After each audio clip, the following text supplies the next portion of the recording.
Friends, ഏവർക്കും market അപ്ഡേറ്റ്സിൻ്റെ ഒരു പുതിയ എപ്പിസോഡിലേക്ക് വീണ്ടും സ്വാഗതം. അങ്ങനെ ഇന്ന് നോക്കിക്കഴിഞ്ഞാൽ വീണ്ടും ഒരു ചെറിയ ഗെയിനോടുകൂടി ഇന്ന് ഇന്ത്യൻ മാർക്കറ്റ് എൻഡ് ആവുകയായിരുന്നു. നിഫ്റ്റിയിൽ നോക്കിക്കഴിഞ്ഞാൽ 24 പോയിൻറ്സിൻ്റെ ഗെയിനോടുകൂടി 17,380-ലും, സെൻസെക്സിൽ ഏകദേശം 69 പോയിൻസിൻ്റെ ഗെയിനോടുകൂടി 58,247-ലും, ബാങ്ക് നിഫ്റ്റിയിൽ 141 പോയിൻസിൻ്റെ ഗെയിനോടുകൂടി 36,613-ന് മുകളിലുമായിരുന്നു ക്ലോസ് ആയിട്ടുണ്ടായിരുന്നത്. സെക്ടറൽ വൈസ് മാർക്കറ്റ് നോക്കിക്കഴിഞ്ഞാൽ ഇന്ന് മീഡിയ സെക്ടറിലായിരുന്നു ഏറ്റവും കൂടുതൽ റാലി കാണാനുണ്ടായിരുന്നത്. ഏകദേശം 14% മുകളിലുള്ള റാലി ഇന്ന് മീഡിയ സെക്ടർ കാഴ്ചവെച്ചു. തുടർന്ന് പ്രൈവറ്റ് ബാങ്ക്, ഓട്ടോ സെക്ടറായിരുന്നു ടോപ്പ് പെർഫോമറായിട്ട് നിന്നിട്ടുണ്ടായിരുന്നത്. മെറ്റൽ അതുപോലെ തന്നെ FMCG സെക്ടറിൽ ഇന്നൊരു നല്ലൊരു പ്രോഫിറ്റ് ബുക്കിംഗ് കാണാനുണ്ടായിരുന്നു. നിഫ്റ്റിയിൽ നോക്കിക്കഴിഞ്ഞാൽ 32 സ്റ്റോക്കുകൾ അഡ്വാൻസസിലും 17 സ്റ്റോക്കുകൾ ഡിക്ലൈനിലും, ഒരു സ്റ്റോക്ക് അൺചേഞ്ച്ഡ് പൊസിഷനിലുമായിരുന്നു നിന്നിട്ടുണ്ടായിരുന്നത്. ടോപ്പ് പെർഫോമേഴ്സ് നോക്കിക്കഴിഞ്ഞാൽ നിഫ്റ്റിയിൽ ഇൻഡസിൻ ബാങ്ക്, HCL, ഹീറോ മോട്ടോകോർപ്പ്, അദാനി പോർട്സ്, ടാറ്റ മോട്ടോഴ്സ് ഇവരായിരുന്നു ടോപ്പ് പെർഫോമേഴ്സായിട്ട് നിന്നിട്ടുണ്ടായിരുന്നത്. ഇനി ബ്രോഡർ മാർക്കറ്റുകളിലേക്ക് വന്നു കഴിഞ്ഞാൽ മിഡ് ക്യാപ്പ് ആയിരുന്നു ഇന്ന് ഔട്ട് പെർഫോം ചെയ്തത്. ഏകദേശം 2% റാലിയായിരുന്നു മിഡ് ക്യാപ്പിൽ കണ്ടിട്ടുണ്ടായിരുന്നത്. സ്മോൾ ക്യാപ്പിൽ 1.18% റാലിയും റിപ്പോർട്ട് ചെയ്യപ്പെട്ടു. ഇനി അതുപോലെ തന്നെ വോഡാഫോൺ ഐഡിയയെ സംബന്ധിച്ചിടത്തോളം നമ്മൾ ഇന്നലെ കണ്ട വാർത്ത, ടെലികോം കമ്പനികൾക്ക് ഒരു PLI സ്കീം കൊണ്ടുവരാനുള്ള ഒരു ഡിസ്കഷൻ ക്യാബിനറ്റ് മീറ്റിംഗിൽ ഈ ഒരാഴ്ച നടക്കുമെന്നുള്ളൊരു വാർത്തകൾ ഇന്ന് വോഡാഫോണിൻ്റെ സ്റ്റോക്കിലും ഒരു റാലികൾക്ക് കാരണമായിട്ട് നിന്നിട്ടുണ്ടായിരുന്നു.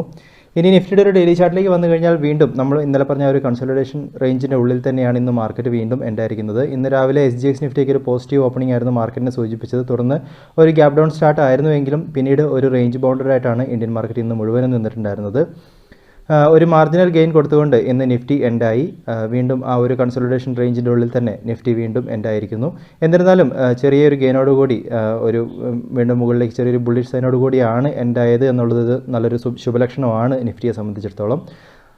വരും ദിവസങ്ങളിൽ നമുക്ക് ഇനി നമ്മൾ പറഞ്ഞ കൺസോളിഡേഷൻ റേഞ്ചിൻ്റെ അപ്പർ ബാൻഡ് 17,440, 430, 440 ആ റേഞ്ചിനെ ബ്രേക്ക് ചെയ്ത് കഴിഞ്ഞാൽ അപ്സൈഡിനുള്ള സാധ്യതകളും, അതുപോലെ തന്നെ 17,250 റേഞ്ചിനെ ബ്രേക്ക് ചെയ്ത് താഴേക്ക് പോവുകയാണെങ്കിൽ ഡൗൺ സൈഡിനുള്ള ഒരു സാധ്യതകളും ഒരു കറക്ഷനുള്ള ഒരു സാധ്യതകളും നിഫ്റ്റിയിൽ നമുക്ക് ഇപ്പോൾ നിലനിൽക്കുന്നുണ്ട്.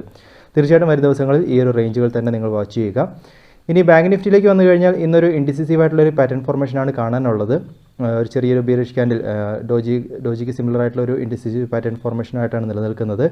ബാങ്ക് നിഫ്റ്റിയെ സംബന്ധിച്ചിടത്തോളം 36,200 റേഞ്ചുകൾ ഒരു സപ്പോർട്ട് സോൺസ് ആയിട്ട് ഈ ഒരു സമയത്ത് നമുക്ക് പ്രതീക്ഷിക്കാം. അതേപോലെ തന്നെ 37,000 റേഞ്ചുകളായിരിക്കും റെസിസ്റ്റൻസ് സോണുകളായിട്ട് ബാങ്ക് നിഫ്റ്റിക്ക് ഇനി ആക്ട് ചെയ്യാനായിട്ട് നിലനിൽക്കുന്നത്. ഇനി അടുത്തായിട്ട് ഗ്ലോബൽ മാർക്കറ്റിലേക്ക് വന്നു കഴിഞ്ഞാൽ ഇന്നത്തെ US ഫീച്ചേഴ്സ് എല്ലാം തന്നെ ഒരു മിക്സഡ് ആയിട്ടാണ് നിലനിൽക്കുന്നത്. ഫ്ലാറ്റ് ആയിട്ടുള്ളൊരു ട്രേഡിംഗ് ആണ് കാണാനുള്ളത്. അതുകൊണ്ട് തന്നെ ഇന്നത്തെ US മാർക്കറ്റും ഒരു ഫ്ലാറ്റ് ആയിട്ടുള്ള ഒരു ട്രേഡിംഗ് നമുക്ക് പ്രതീക്ഷിക്കാം. യൂറോപ്യൻ മാർക്കറ്റുകളിലേക്ക് നോക്കിക്കഴിഞ്ഞാൽ അവിടെയും ഒരു മിക്സഡ് ആയിട്ട് നിലനിൽക്കുന്നു. FTSE 7 പോയിൻറ്റ്സ് ഡൗണിൽ ഫ്ലാറ്റ് ആയിട്ടാണ് തന്നെയാണ് നിലനിൽക്കുന്നത് FTSEയും. ഏഷ്യൻ മാർക്കറ്റുകളിലേക്ക് നോക്കിക്കഴിഞ്ഞാൽ SGX നിഫ്റ്റി 52 പോയിൻറ്റ്സ് അപ്പിൽ ട്രേഡ് ആവുന്നു. ഏഷ്യൻ മാർക്കറ്റ് മുഴുവൻ നോക്കിക്കഴിഞ്ഞാൽ ഫ്ലാറ്റ് ഒരു മിക്സഡ് ആയിട്ടാണ് ഇപ്പോൾ ഈ ഒരു സമയത്ത് കാണാനുള്ളത്. തീർച്ചയായിട്ടും രാവിലെ SGX നിഫ്റ്റി ഒന്ന് വാച്ച് ചെയ്യുക. നമുക്ക് അതിനെ ബേസ് ചെയ്തുള്ള ഒരു ഓപ്പണിംഗ് പ്രതീക്ഷിക്കാം. രൂപയുടെ മൂല്യത്തിൽ ഡോളറിനെ അഗെയിൻസ്റ്റ് ആയിട്ട് ഒരു ഫ്ലാറ്റ് എൻഡിംഗ് ആണ് ഇന്നും കാണാനുള്ളത്. 73.68 ട്രേഡ് എൻഡായിരിക്കുന്നു. ഇൻസ്റ്റിറ്റ്യൂഷൻ ആക്ടിവിറ്റിയിലേക്ക് വന്നു കഴിഞ്ഞാൽ ഫോറിൻ ഇൻസ്റ്റിറ്റ്യൂഷൻ്റെ ഭാഗത്ത് നിന്ന് 1,649 കോടിയുടെ നെറ്റ് ഇൻവെസ്റ്റ്മെൻറ്റ് ക്യാഷ് മാർക്കറ്റിൽ വന്നിട്ടുണ്ട്. ഡൊമസ്റ്റിക് ഇൻസ്റ്റിറ്റ്യൂഷൻ്റെ ഭാഗത്ത് നിന്ന് 310 കോടിയുടെ നെറ്റ് വിത്ഡ്രോവലും ക്യാഷ് മാർക്കറ്റിലുണ്ടായിരിക്കുന്നു. അപ്പോൾ നമുക്ക് ഇൻസ്റ്റിറ്റ്യൂഷൻ സപ്പോർട്ടീവായിട്ട് കാണുന്നു.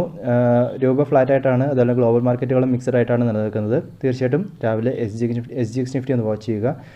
എന്നിരുന്നാലും സൈഡ് വേക്കുള്ള സാധ്യതകൾ നമുക്ക് ഈ ഒരു സമയത്ത് മാർക്കറ്റിൽ നിന്ന് കാണാനായിട്ടുണ്ട്. ഇനി സ്റ്റോക്കുകളിലേക്ക് വന്നു കഴിഞ്ഞാൽ ആദ്യമേ തന്നെ ITCൻ്റെ സ്റ്റോക്ക് നിങ്ങളൊന്ന് ട്രാക്ക് ചെയ്യുന്നത് നല്ലതായിരിക്കും. കാരണം ഡേ ചാർട്ടിൽ ഇപ്പോൾ വീണ്ടും ഒരു ഒരു ബ്രേക്കൗട്ട് സോണിൻ്റെ അടുത്താണ് ഇപ്പോൾ ട്രേഡ് ഉണ്ടായിരിക്കുന്നത്. അപ്പോൾ നമുക്ക് വരും ദിവസങ്ങളിൽ ഒരു ബ്രേക്കൗട്ടുകൾ കിട്ടിക്കഴിഞ്ഞാൽ ITCയിൽ നമുക്കൊരു ഓപ്പർച്യൂണിറ്റി വരാനുള്ള സാധ്യതകൾ നിലനിൽക്കുന്നു. തീർച്ചയായിട്ടും ITCനെ നിങ്ങളൊന്ന് ഫോളോ ചെയ്യുക. അതേപോലെ തന്നെ ബുള്ളിഷ് മൊമെൻ്റ് ഉള്ള സ്റ്റോക്കുകൾ നോക്കിക്കഴിഞ്ഞാൽ അപ്പോളോ ടയേഴ്സ്, വാബാക്, മദേഴ്സ് ആൻഡ് സുമി ഈ ഒരു 3 സ്റ്റോക്കുകൾ നിങ്ങളൊന്ന് നിങ്ങളുടെ വാച്ച് ലിസ്റ്റിൽ വെക്കുന്നത് നല്ലതായിരിക്കും. ഒരു ബുള്ളിഷ് മൊമെൻറ്റും ഈ ഒരു സ്റ്റോക്കുകളിൽ കാണാനായിട്ടുണ്ട്. ഇനി നമ്മൾ പറഞ്ഞ സ്റ്റോക്കുകളിലേക്ക് വന്നു കഴിഞ്ഞാൽ ദീപക് നൈട്രേറ്റിനെ സംബന്ധിച്ചിടത്തോളം ഇന്ന് വീണ്ടും ഒരു ഗെയിനോട് കൂടിയായിരുന്നു ഉണ്ടായിരുന്നത്. എന്നിരുന്നാലും ഒരു പാറ്റേൺ ഫോർമേഷൻ ഒരു ഇൻഡിസിസീവായിട്ടാണ് ഒരു നിലനിൽക്കുന്നത്. അപ്പോൾ ഈ ഒരു റാലിയുടെ മൊമെൻറ്റം കുറയുന്നതായിട്ട് കാണുന്നുണ്ട്. അപ്പോൾ നിങ്ങൾ ഹോൾഡിങ്ങിലാണെങ്കിൽ തുടരുക. അടുത്ത എൻട്രികൾ നമുക്ക് ബ്രേക്കൗട്ടുകൾക്കായിട്ട് വാച്ച് ചെയ്യുന്ന കാര്യം ശ്രദ്ധിക്കുക. ഇനി HCL ടെക്നോളജീസിൻ്റെ ചാർട്ടിലേക്ക് വന്നു കഴിഞ്ഞാൽ വീണ്ടും നല്ലൊരു ബുള്ളിഷ് ക്യാൻഡിൽ ഇന്നും കാണാനായിട്ടുണ്ടായിരുന്നു. നല്ലൊരു ബ്രേക്കൗട്ടുകൾ കണ്ടിട്ടുണ്ട്. തീർച്ചയായിട്ടും ഈ ഒരു സ്റ്റോക്കിനെ നിങ്ങളൊന്ന് ട്രാക്ക് ചെയ്യുക. കാരണം ഇവരുടെ മന്ത്ലി ചാർട്ടിലും വീക്ക്ലി ചാർട്ടിലും ഒക്കെ നോക്കിക്കഴിഞ്ഞാൽ ബുള്ളിഷ് ആയിട്ടാണ് കാണുന്നത്. തീർച്ചയായിട്ടും ലോങ് ടൈമിലേക്ക് കൺസിഡർ ചെയ്യാൻ പറ്റുന്ന ഒരു സ്റ്റോക്ക് തന്നെയാണ്. അതുപോലെ തന്നെ ബുള്ളിഷ് മൊമെൻറ്റം നല്ല രീതിയിൽ ജനറേറ്റ് ആവുന്നുമുണ്ട്. ഇനി DLFനെ സംബന്ധിച്ചിടത്തോളം ഇന്ന് വീണ്ടും ചെറിയൊരു ഗെയിൻ കൊടുത്തിട്ടുണ്ടായിരുന്നു. എന്നിരുന്നാലും ഹയർ റേഞ്ചിലേക്ക് വീണ്ടും ആ ഒരു ബ്രേക്കൗട്ട് സോണിൻ്റെ അടുത്ത് തന്നെ ഇപ്പോഴത്തേനും പ്രോഫിറ്റ് ബുക്കിംഗ് കാണാനായിട്ടുണ്ട്. അപ്പോൾ ഇനി നമുക്ക് വീണ്ടും ഒരു ബ്രേക്കൗട്ടുകൾ കിട്ടിക്കഴിഞ്ഞാൽ എൻട്രികൾ കൊടുക്കുന്നതായിരിക്കും നന്നായിട്ടുണ്ടാവുക. ഹോൾഡിംഗ് ഉണ്ടെങ്കിൽ തീർച്ചയായിട്ടും തുടരുക. ഇനി ഫിനോലെക്സ് കേബിളിൻ്റെ ചാർട്ട് നമ്മൾ ഇന്നലെ പറഞ്ഞിട്ടുണ്ടായിരുന്നു. ഇന്ന് വീണ്ടും ആ ഒരു ഹയർ റീജിയനിലേക്ക് എത്തുന്നതോറും ചെറിയൊരു ഇൻഡിസിസിവ്നെസ് ഈ ഒരു സ്റ്റോക്കിൽ കാണാനായിട്ടുണ്ട്. ഒരു ഗെയിനോട് കൂടിയാണ് ഇന്നും ഉണ്ടായിരിക്കുന്നത്. അപ്പോൾ തീർച്ചയായിട്ടും വരും ദിവസങ്ങളിൽ ബ്രേക്കൗട്ടുകൾക്കായിട്ട് വാച്ച് ചെയ്യുക. ഇനി വോൾട്ടാസിൻ്റെ ചാർട്ടിലും ഇന്നും ഒരു ഗെയിൻ കാണാനായിട്ടുണ്ടായിരുന്നു. ഒരു കഴിഞ്ഞ 3 ദിവസങ്ങളിൽ ഒരു കൺസോളിഡേഷൻ റാലിക്ക് ശേഷം വീണ്ടും ഒരു ബുള്ളിഷ് ബ്രേക്കൗട്ടുകൾ പോലെ കാണുന്നു. തീർച്ചയായിട്ടും നിങ്ങൾ ഈ ഒരു സ്റ്റോക്കിനെയും വാച്ച് ലിസ്റ്റിൽ വെക്കുന്നത് നല്ലതായിരിക്കും.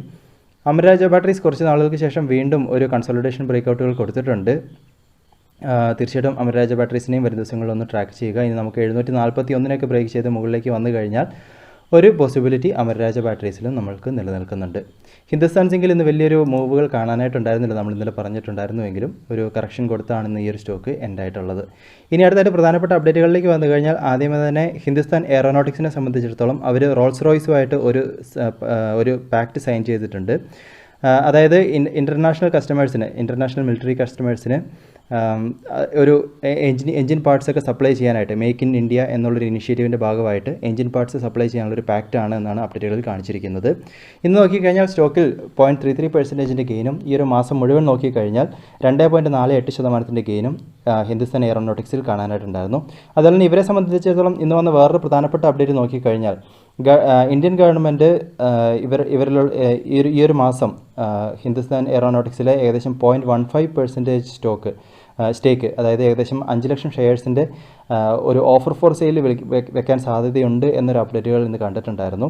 ഇപ്പോൾ നോക്കിക്കഴിഞ്ഞാൽ ഗവൺമെൻറ് ഓഫ് ഇന്ത്യ ഈ ഒരു ഹിന്ദുസ്ഥാൻ എയറോനോട്ടിക്സിൽ 75.15% സ്റ്റേക്കാണ് ഹോൾഡ് ചെയ്യുന്നത്. അതിലെ 0.15% ആണ് വിൽക്കാനായിട്ട്, ഓഫർ ഫോർ സെയിലിൽ വിൽക്കാനായിട്ട് ഉദ്ദേശിക്കുന്നത്. അപ്പോൾ ഈ ഒരു 2 വാർത്തകളാണ് ഇന്ന് HALനെ സംബന്ധിച്ചിടത്തോളം പ്രധാനമായിട്ടും വന്നിട്ടുണ്ടായിരുന്നത്.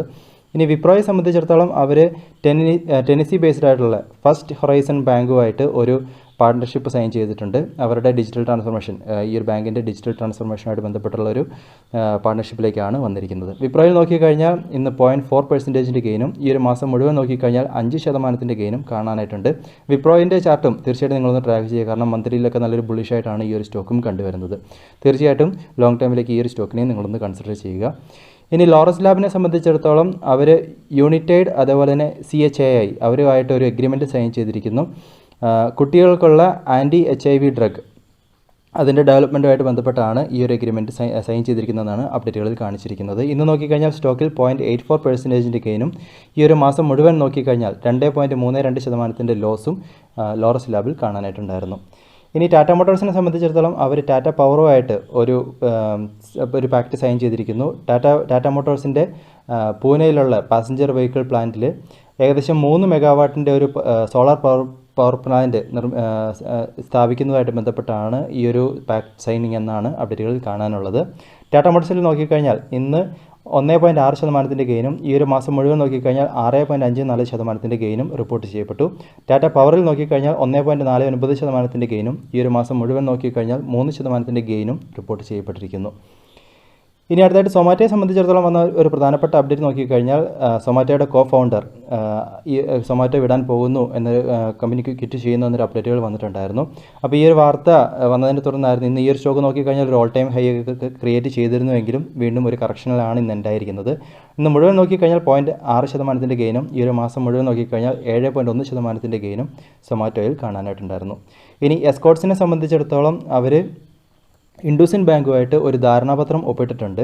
അതായത് എസ്കോർട്സിൻ്റെ കസ്റ്റമേഴ്സിന് ഒരു ഫിനാൻഷ്യൽ സർവീസ് പ്രൊവൈഡ് ചെയ്യുന്നതിനായിട്ട് ആണ് ഈ ഒരു ധാരണാപത്രം ഒപ്പിട്ടിരിക്കുന്നതെന്നാണ് അപ്ഡേറ്റുകളിൽ കാണിച്ചിരിക്കുന്നത്. ഇത് എസ്കോർട്സിന് ഒരു പോസിറ്റീവ് ന്യൂസ് ആയിട്ടാണ് നിലനിൽക്കുന്നത്.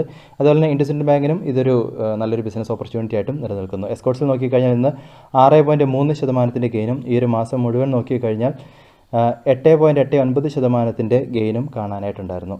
അപ്പോൾ അതുമാത്രമല്ല എസ്കോർട്സ് നോക്കിക്കഴിഞ്ഞാൽ ഒരു ബ്രേക്കൗട്ട് സോണിൻ്റെ അടുത്തായിട്ടാണ് ഈ വീണ്ടും കാണാനായിട്ടുള്ളത് മന്ത്ലിയിൽ. തീർച്ചയായിട്ടും വരും ദിവസങ്ങളിൽ എസ്കോർട്സിനെയും ഒന്ന് നിങ്ങളുടെ ട്രാക്കിങ്ങിൽ വെക്കുക. ഇന്ന് മീഡിയ സെക്ടറിലെ ഏറ്റവും ഫോക്കസിൽ നിന്ന ഒരു സ്റ്റോക്കായിരുന്നു സീ എൻ്റർടൈൻമെൻറ്റ്. അതുപോലെ തന്നെ ഈ ഒരു ഗ്രൂപ്പ് സി ഗ്രൂപ്പിൽ നിന്ന് നല്ലൊരു റാലികൾ കൊടുക്കുകയും ചെയ്തിട്ടുണ്ടായിരുന്നു. ഇതിനുള്ള കാരണം നോക്കിക്കഴിഞ്ഞാൽ സീ എൻ്റർടൈൻമെൻറ്റിലെ ലാർജസ്റ്റ് സ്റ്റേക്ക് ഹോൾഡർ ഒപ്പൻഹൈമർ അതേപോലെ തന്നെ ഇൻവെസ്കോ ഇവർ കമ്പനി ഈ സീ എൻ്റർടൈൻമെൻറ്റ് CEO പനീത് ഗോയൻ അതേപോലെ തന്നെ 2 ഇൻഡിപെൻഡൻറ്റ് ഡയറക്ടേഴ്സിനെ അവരെ ബോർഡിൻ്റെ ഭാഗത്തു നിന്നും ഡയറക്ടർ ബോർഡിൻ്റെ ഉള്ളിൽ നിന്നും നീക്കം ചെയ്യണം എന്നൊരു അല്ലെങ്കിൽ അവരെ റിസൈൻ ചെയ്യണം എന്നുള്ളൊരു ഡിമാൻഡ് അവർ മുന്നോട്ട് വെച്ചിട്ടുണ്ടായിരുന്നു. അപ്പോൾ ഈ ഒരു വാർത്തയെ തുടർന്നാണ് ഇന്ന് ഈ ഒരു സ്റ്റോക്കിൽ നല്ലൊരു മൂവുകൾ കാണാനായിട്ടുണ്ടായിരുന്നത്. സീ എൻ്റർടൈൻമെൻറ്റ് നോക്കിക്കഴിഞ്ഞാൽ ഇന്ന് 39-40% റാലികളാണ് ഇന്നത്തെ ദിവസം മാത്രമായിട്ട് കാഴ്ചവെച്ചത്. അതുതന്നെയായിരുന്നു ഇന്ന് മീഡിയ സെക്ടറിൽ ഇത്രയും ഒരു 14% റാലികളോ കാരണമായിട്ടും നിന്നിട്ടുണ്ടായിരുന്നത്. സി ഗ്രൂപ്പിലെ സ്റ്റോക്കുകൾ നോക്കിക്കഴിഞ്ഞാൽ എല്ലാം തന്നെ ഇന്ന് ഒരു റാലികൾ കൊടുക്കുകയും ചെയ്തിട്ടുണ്ടായിരുന്നു. ഇനി HCL ടെക്നോളജീസിനെ സംബന്ധിച്ചിടത്തോളം അവരൊരു സോഫ്റ്റ്വെയർ കമ്പനി കൊറിയ ബേസ്ഡ് ആയിട്ടുള്ള ഒരു സോഫ്റ്റ്വെയർ കമ്പനിയുമായിട്ടൊരു പാർട്ട്ണർഷിപ്പ് സൈൻ ചെയ്തിട്ടുണ്ട്. അതായത് അഡ്വാൻസ് സോഫ്റ്റ്വെയർ ടെക്നോളജി സൊല്യൂഷൻസ് ഒക്കെ ഷെയർ ചെയ്യുന്നതിനും അതുപോലെ തന്നെ ഓവർസീസ് ബിസിനസ് എക്സ്പാൻഡ് ചെയ്യുന്നതിനുള്ളൊരു പാർട്ട്ണർഷിപ്പിലേക്കാണ് ഇവർ വന്നിരിക്കുന്നത്. HCL ടെക്നോളജീസിനെ സംബന്ധിച്ചിടത്തോളം 2.5% ഗെയിൻ ഇന്ന് റിപ്പോർട്ട് ചെയ്യപ്പെട്ടു. ഈ മാസം മുഴുവൻ നോക്കിക്കഴിഞ്ഞാൽ 4.77% ഗെയിനും റിപ്പോർട്ട് ചെയ്യപ്പെട്ടിരിക്കുന്നു. ഇനി ഗോദാവരി പവറിനെ സംബന്ധിച്ചിടത്തോളം ബോർഡിൻ്റെ ഭാഗത്തു നിന്നും ഒരു സ്റ്റോക്ക് സ്പ്ലിറ്റിനുള്ള ഒരു അപ്രൂവൽ കിട്ടിയിട്ടുണ്ട്. 1:2 എന്ന റേഷ്യോയിൽ ഒരു സ്റ്റോക്കിനെ 2 എന്ന രീതിയിലാണ് ഈ ഒരു സ്റ്റോക്ക് സ്പ്ലിറ്റ് അപ്രൂവൽ കൊടുത്തിരിക്കുന്നത്. ഇത് ഇവർക്കും ഒരു പോസിറ്റീവ് ന്യൂസ് ആയിട്ട് നിലനിൽക്കുന്നു. ഇനി IPO വിഭാഗത്തിലേക്ക് വന്നു കഴിഞ്ഞാൽ സാൻസെര IPO ഇന്ന് Day 1 ആയിരുന്നു. 35% സബ്സ്ക്രിപ്ഷനാണ് Day 1 ലേറ്റസ്റ്റ് റിപ്പോർട്ടുകളിൽ കണ്ടിട്ടുണ്ടായിരുന്നത്. അപ്പം വരും ദിവസങ്ങളിൽ നിങ്ങൾ അപ്ലൈ ചെയ്യാൻ ആഗ്രഹിക്കുന്നു എന്നുണ്ടെങ്കിൽ ഇനിയും 2 ദിവസം ലെഫ്റ്റാണ്, 2 ദിവസം കൂടിയുണ്ട്, 15-16. തീർച്ചയായിട്ടും വരും ദിവസങ്ങളിൽ ട്രൈ ചെയ്യുക. ഇനി അതേപോലെ തന്നെ ഇന്ന് 2 IPOകൾ മാർക്കറ്റിൽ ലിസ്റ്റ് ചെയ്യപ്പെട്ടു. അമി ഓർഗാനിക്സ്, വിജയ ഡയഗ്നോസ്റ്റിക്സ്. അമി ഓർഗാനിക്സിനെ സംബന്ധിച്ചിടത്തോളം 48% പ്രീമിയത്തിലായിരുന്നു ലിസ്റ്റ് ചെയ്യപ്പെട്ടത്. 610 രൂപയായിരുന്നു ഇഷ്യൂ പ്രൈസ് എങ്കിൽ 910 ഇന്ന് ലിസ്റ്റ് ചെയ്യപ്പെട്ടിട്ടുണ്ടായിരുന്നത്. അപ്പോൾ നിങ്ങൾക്ക് കിട്ടിയിട്ടുണ്ട് എങ്കിൽ തീർച്ചയായിട്ടും നല്ലൊരു അഭിനന്ദനങ്ങൾ അറിയിക്കുന്നു. നല്ലൊരു ലിസ്റ്റിംഗ് ഗെയിൻ ഈ ഒരു സ്റ്റോക്കിൽ നിന്ന് കൊടുത്തിട്ടുണ്ടായിരുന്നു. എന്നിരുന്നാലും വിജയ ഡയഗ്നോസ്റ്റിക്സിലേക്ക് വന്നു കഴിഞ്ഞാൽ 2% പ്രീമിയത്തിലാണ് ഈ ഒരു സ്റ്റോക്ക് ലിസ്റ്റ് ചെയ്യപ്പെട്ടത്. 531 രൂപയായിരുന്നു ഇഷ്യൂ പ്രൈസ് എങ്കിൽ 542 ഇന്ന് ലിസ്റ്റ് ചെയ്യപ്പെട്ടിട്ടുണ്ടായിരുന്നത്. അപ്പോൾ ഇതൊക്കെയാണെന്ന് പറയാനുള്ള പ്രധാനപ്പെട്ട അപ്ഡേറ്റുകളായിട്ട് നിലനിൽക്കുന്നത്. തീർച്ചയായിട്ടും ഈ പറഞ്ഞ ന്യൂസുകളും സ്റ്റോക്കുകളും നിങ്ങളുടെ അനാലിസിസിനായിട്ട് മാത്രം ഉപയോഗിക്കുക. അതുപോലെ തന്നെ കണ്ടെത്തുന്ന കാര്യങ്ങളൊക്കെ തീർച്ചയായിട്ടും ഷെയർ ചെയ്യുക. പുതിയ അപ്ഡേറ്റ്സ് ആയിട്ട് നമുക്ക് വീണ്ടും കാണാം. അതുവരെ this is Tony signing off.